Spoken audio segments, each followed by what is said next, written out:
இன்று வேதம் வாசித்தீர்களா? வாங்க வாசிக்கலாம். மத்தேயு 23ஆம் அதிகாரம். பின்பு இயேசு ஜனங்களையும் தம்முடைய சீஷர்களை நோக்கி, வேதபாரகரும் பரிசேயரும் மோசேயுடைய ஆசனத்தில் உட்கார்ந்திருக்கிறார்கள். ஆதலால் நீங்கள் கைக்கொள்ளும்படி அவர்கள் உங்களுக்கு சொல்லுகிற யாவையும் கைக்கொண்டு செய்யுங்கள். அவர்கள் செய்கின்படியோ செய்யாதிருங்கள். ஏனெனில் அவர்கள் சொல்லுகிறார்கள், சொல்லியும் செய்யாதிருக்கிறார்கள். சுமப்பதற்கரிய பாரமான சுமைகளை கட்டி மனுஷர் தோள்களின் மேல் சுமத்துகிறார்கள். தாங்களோ ஒரு விரலினாலும் அவைகளை தொடமாட்டார்கள். தங்கள் கிரியைகளை எல்லாம் மனுஷர் காண வேண்டும் என்று செய்கிறார்கள். தங்கள் காப்பு நாடாக்களை அகலமாக்கி, தங்கள் வஸ்திரங்களின் தொங்கல்களை பெரிதாக்கி, விருந்துகளில் முதன்மையான இடங்களையும், ஜப ஆலயங்களில் முதன்மையான ஆசனங்களையும், சந்தை வெளிகளில் வந்தனங்களையும், மனுஷரால் ரபி ரபி என்று அழைக்கப்படுவதையும் விரும்புகிறார்கள். நீங்களோ ரபி என்று அழைக்கப்படாதிருங்கள். கிறிஸ்து ஒருவரே உங்களுக்கு போதகராயிருக்கிறார். நீங்கள் எல்லாரும் சகோதரராய் இருக்கிறீர்கள். பூமியிலே ஒருவனையும் உங்கள் பிதா என்று சொல்லாதிருங்கள். பரலோகத்தில் இருக்கிற ஒருவரே உங்களுக்கு பிதாவாய் இருக்கிறார். நீங்கள் குருக்கள் என்றும் அழைக்கப்படாதிருங்கள். கிறிஸ்து ஒருவரே உங்களுக்கு குருவாயிருக்கிறார். உங்களில் பெரியவனாய் இருக்கிறவன் உங்களுக்கு ஊழியக்காரனாய் இருக்க கடவன். தன்னை உயர்த்துகிறவன் தாழ்த்தப்படுவான், தன்னை தாழ்த்துகிறவன் உயர்த்தப்படுவான். மாயக்காரராகிய வேதபாரகரே பரிசேயரே உங்களுக்கு ஐயோ! மனுஷர் பிரவேசியாதபடி பரலோக ராஜ்யத்தை போட்டி போடுகிறீர்கள். நீங்கள் அதில் பிரவேசிக்கிறதும் இல்லை, பிரவேசிக்க போகிறவர்களை பிரவேசிக்க விடுகிறதும் இல்லை. மாயக்காரராகிய வேதபாரகரே பரிசேயரே உங்களுக்கு ஐயோ! பார்வைக்காக நீண்ட ஜெபம் பண்ணி விதவைகளின் வீடுகளை பட்சித்து போடுகிறீர்கள். இது நிமித்தம் அதிக ஆக்கினியை அடைவீர்கள். மாயக்காரராகிய வேதபாரகரே பரிசேயரே உங்களுக்கு ஐயோ! ஒருவனை உங்கள் மார்க்கத்தானாக்கும்படி சமுத்திரத்தையும் பூமியும் சுற்றி திரிகிறீர்கள்.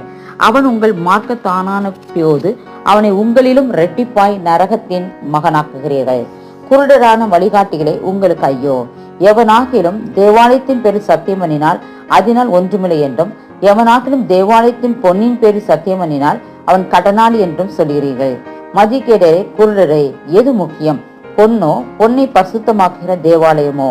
மேலும் எவனாகிலும் பலிபீடத்தின் பேரில் சத்தியம் பண்ணினால் அதனால் ஒன்றுமில்லை என்றும், எவனாகிலும் அதன் மேல் இருக்கிற காணிக்கையின் பேரில் சத்தியம் பண்ணினால் அவன் கடனாளி என்றும் சொல்கிறீர்கள்.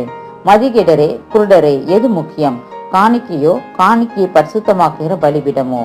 ஆகையால் பலிபீடத்தின் பேரில் சத்தியம் பண்ணுகிறவன் அதன் பேரிலும் அதன் மேலுள்ள எல்லாவற்றின் பேரிலும் சத்தியம் பண்ணுகிறான்.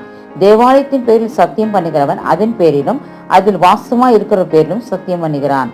வானத்தின் பேரில் சத்தியம் பண்ணுகிறவன் தேவனுடைய சிங்காசனத்தின் பேரிலும் அதில் வீற்றிருக்கிற பேரிலும் சத்தியம் பண்ணுகிறான். மாயக்காரராகிய வேதபாரகரே பரிசேயரே உங்களுக்கு ஐயோ! நீங்கள் ஒர்த்தலாமிலும் வெந்தயத்திலும் சீரகத்திலும் தசமமாக செலுத்தி நியாயப்பிரமாணத்தில் கற்பித்திருக்கிற விசேஷித்தராகிய நீதியையும் இரக்கத்தையும் விசுவாசத்தையும் விட்டுவிட்டீர்கள். இவைகளையும் செய்ய வேண்டும், அவைகளையும் விடாதிருக்க வேண்டுமே. குருடரான வழிகாட்டிகளை கொசு இல்லாதபடி வடிகட்டி ஒட்டகத்தை விழுங்குறவர்களாய் இருக்கிறீர்கள். மாயக்காரராகி வேதபாரகரே பரிசேயரே உங்களுக்கு ஐயோ!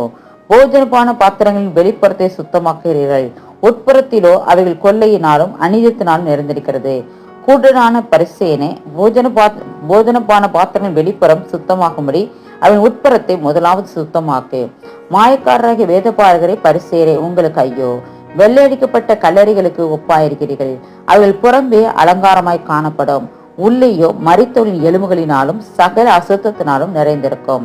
அப்படியே நீங்களும் மனுஷருக்கு நீதிமான்கள் என்று புறம்பே காணப்படுகிறீர்கள், உள்ளத்திலோ மாயத்தினாலும் அக்கிரமத்தினாலும் நிறைந்திருக்கிறீர்கள். மாயக்காரராகிய வேதபாரகரே பரிசேயரே உங்களுக்கு ஐயோ!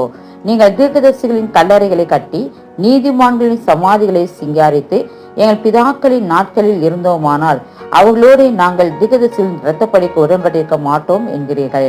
ஆகையால் தீர்க்கதரிசிகளை கொலை செய்தவர்களுக்கு புத்திரராய் இருக்கிறீர்கள் என்று உங்களை குறித்து நீங்களே சாட்சிகளாய் இருக்கிறீர்கள். நீங்களும் உங்கள் பிதாக்களின் அக்கிரம அளவை நிரப்புங்கள். சர்ப்பங்களே, விரியன் பாம்பு குட்டிகளே, நரகாக்கணிக்கு எப்படி தப்பித்துக் கொள்வீர்கள்?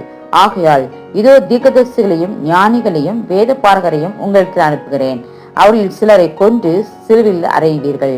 சிலரை உங்கள் ஆலயங்களில் வாரினால் அடித்து ஊருக்கு ஊர் துன்பப்படுத்துவீர்கள்.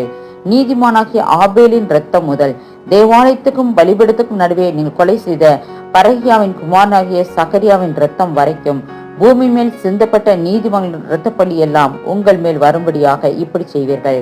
இவைகள் எல்லாம் இந்த சந்ததியின் மேல் வரும் என்று மெய்யாகவே உங்களுக்கு சொல்கிறேன்.